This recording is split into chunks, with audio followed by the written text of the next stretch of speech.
Hello everyone, most welcome. I am going to discuss about the grammar part 6। यदि इससे पहले वाले videos आपने नहीं देखे हैं तो डिस्क्रिप्शन बॉक्स में उनकी लिंक दी गई है जहां से आप उन वीडियोज को देख सकते हो। आई एम नॉट एनेक्सियस, मैं चिंतित नहीं हूं। माई एग्जाम्स, मेरे एग्जाम्स के लिए। मैं चिंतित नहीं हूं मेरे एग्जाम्स के लिए, या मैं चिंतित नहीं हूं मेरे एग्जाम्स के बारे में, है ना। मैं चिंतित नहीं हूं मेरे एग्जाम्स में। देखिए यहाँ पर सेंटेंस है, यहाँ पर तीन प्रपोजिशन दिए हैं। एक इसमें अबाउट इस बारे में, और फार का मतलब होता है के लिए। अगर अर्थ के आधार पर सेंटेंस में हम प्रपोजिशन फिट करते हैं तो बराबर बराबर तीनों प्रपोजिशन फिट बैठते हैं यहाँ पर।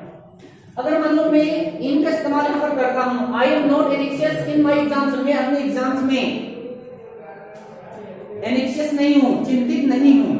मैं अपने एग्जाम्स में चिंतित नहीं हूं। एग्जाम्पल भी आप अपना एग्जाम दे रहे हो और बता रहे हो मैं अपने एग्जाम्स में चिंतित नहीं हूं, तो इन फिट बैठ रहा है यहाँ पर। अबाउट का इस्तेमाल करें, मैं अपने एग्जाम्स के बारे में चिंतित नहीं हूं।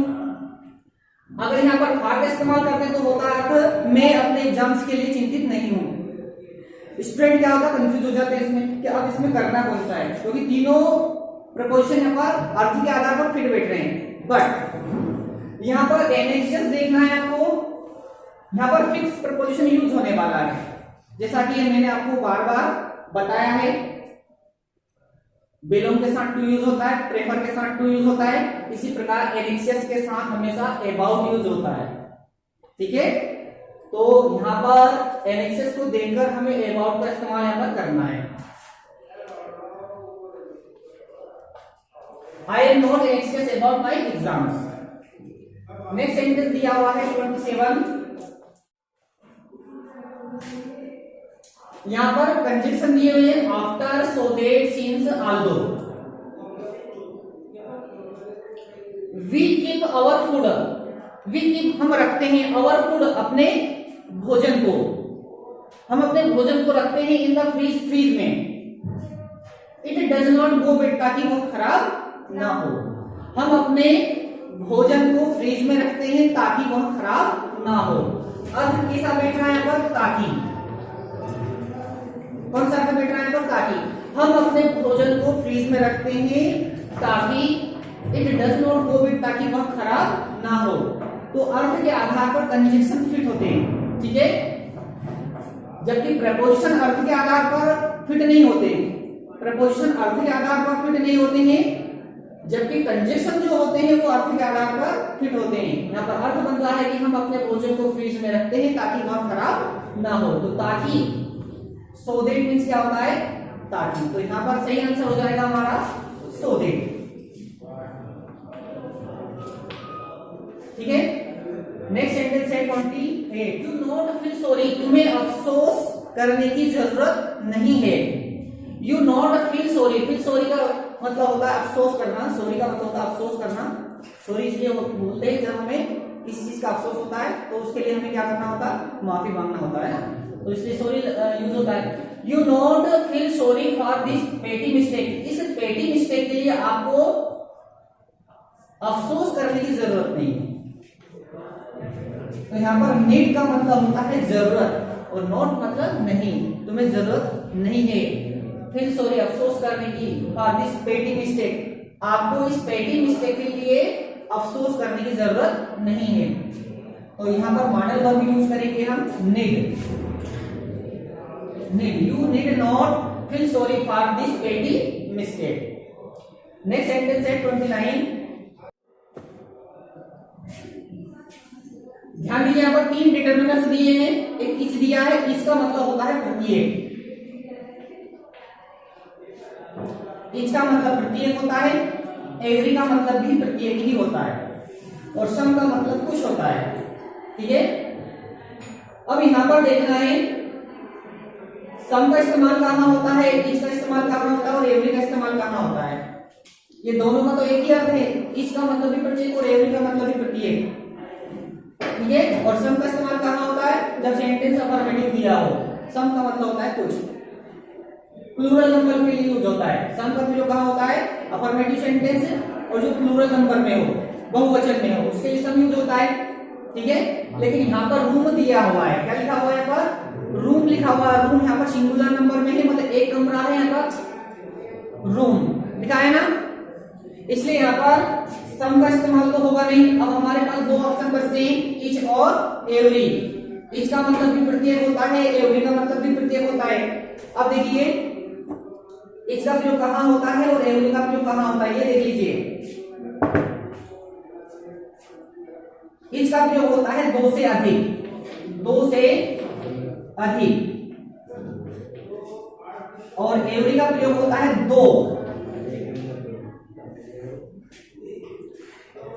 दो के लिए एवरी का प्रयोग होता है और दो से अधिक के लिए ईच का इस्तेमाल होता है, ठीक है। यहां पर लिखा है अगर मान लो हम यहां पर ईच या एवरी दोनों में से किसी का भी इस्तेमाल करें तो यहां पर अर्थ प्रत्येक ही निकलने वाला है। अर्थ क्या कहने वाला है, प्रत्येक। लेकिन किसका इस्तेमाल करना है, इसके लिए हमें कॉन्सेप्ट क्लियर करना पड़ेगा। प्रत्येक रूम है ना, आप दिस होटल, इस होटल का प्रत्येक रूम या प्रत्येक कमरा हैज एन एसी, उसमें एसी है। होटल के प्रत्येक कमरे में एसी है। एक होटल है, होटल में कोई दो रूम तो होंगे नहीं, दो से अधिक ही रूम होंगे, है ना। किसी भी होटल में दो से अधिक रूम होते हैं, ठीक है। तो इसलिए यहां पर किसका इस्तेमाल होगा, ईच का इस्तेमाल होगा।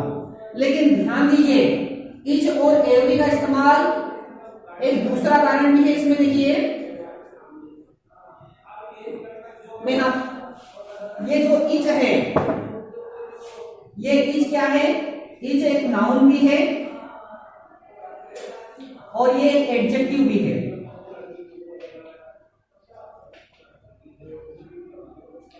ईच एक नाउन भी है और एक एडजेक्टिव भी है ना। ईच को नाउन भी कहा जाता है और एडजेक्टिव भी कहा जाता है, जबकि जो एवरी है ना वो केवल एडजेक्टिव है। क्या है वो, एडजेक्टिव ही है, ठीक है। तो ईच के बाद ईच वाला जो सेंटेंस होता है उसमें जो नाउन होती है, क्या होती है, नाउन। नाउन का मतलब होता है नाम। ध्यान दीजिए बहुत छोटा सा फर्क है ईच और एवरी के बारे में, ये कॉन्सेप्ट आप क्लियर कर लीजिए। ईच एक नाउन भी है और एक एडजेक्टिव भी है। ईच नाउन और एडजेक्टिव दोनों हैं, जबकि एवरी केवल क्या है, एडजेक्टिव है। तो देखिए यहां पर जैसे ही मैं यहां पर ईच का इस्तेमाल करता हूं, मैंने यहां पर ईच का इस्तेमाल किया तो ईच का इस्तेमाल क्या, देखिए यहां पर हो गया ईच रूम, प्रत्येक रूम है ना, प्रत्येक रूम। तो उसके ठीक बाद आप का इस्तेमाल हो रहा है। किसका इस्तेमाल हो रहा है, आप का इस्तेमाल हो रहा है, जबकि ये वाली चीज एवरी में नहीं होती है। एवरी में ऑफ नहीं आता है, ठीक है। ये कॉन्सेप्ट आप लगा सकते हो, इस ऑफ के द्वारा भी आप सेंटेंस में अपनी पकड़ मजबूत बना सकते हो। सेंटेंस में ऑफ दिया है तो कंपलसरी उसमें इच का इस्तेमाल होने वाला है, ठीक है। एक कॉन्सेप्ट ये भी है। अच्छा, दूसरी चीज ये है कि ईच और एवरी में हमेशा जो नाउन आती है वो हमेशा सिंगुलर नंबर में ही रहती है, मतलब एक वचन में ही रहती है। जैसे यहाँ पर रूम लिखा है, रूम्स नहीं लिखा है, यहाँ पर रूम लिखा हुआ है, तो ईच में भी रूम ही लिखा रहता है और एवरी में भी रूम ही लिखा होता है। मतलब सिंगुलर जो नाउन है वो हमेशा सिंगुलर नंबर में ही रहती है। लेकिन एक छोटा सा फर्क ये है कि ईच वाला जो सेंटेंस होता है उसमें ऑफ आता है, लेकिन ऐसा जरूरी नहीं कि ऑफ आए, ऐसा जरूरी भी नहीं है। लेकिन अगर ऑफ आता है तो कंपलसरी उसमें इच का इस्तेमाल होने वाला है। जैसा कि मैंने अभी बताया था कि इच का मतलब होता है दो से अधिक या ऐसे नाउन जो दो से ज्यादा है। दो से ज्यादा नाउन की अगर बात होती है तो उस सेंटेंस में इच का इस्तेमाल होता है। लेकिन सेंटेंस में केवल दो की बात हो, संख्या में केवल दो, कोई सी भी चीज, कोई सी भी नाउन अगर दो हो तो उसमें एवरी का इस्तेमाल होता है। तो यहाँ पर सेंटेंस में क्या है, etch room of this hotel has an AC, hotel के प्रत्येक कमरे में एसी है। तो एक होटल है जिसमें ढेर सारे कमरे हैं, तो यहाँ पर रूम्स दो से अधिक हैं, इसलिए यहां पर हम इच का इस्तेमाल करेंगे। ठीक है,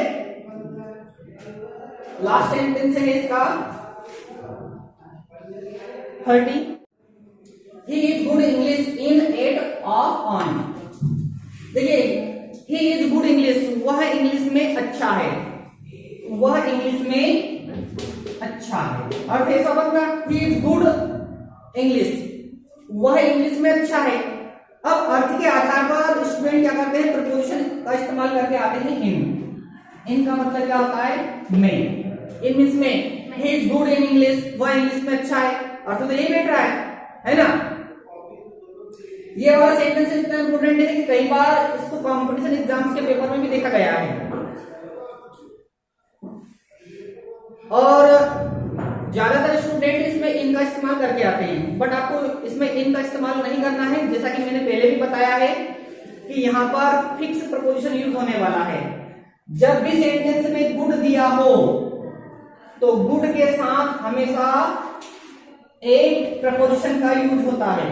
किसका इस्तेमाल करना है, एट का इस्तेमाल करना है। He is good at English, वह इंग्लिश में अच्छा है।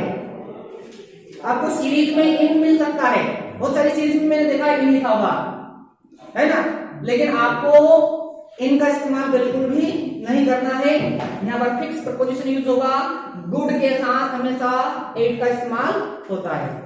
ठीक है, क्लियर हो गया।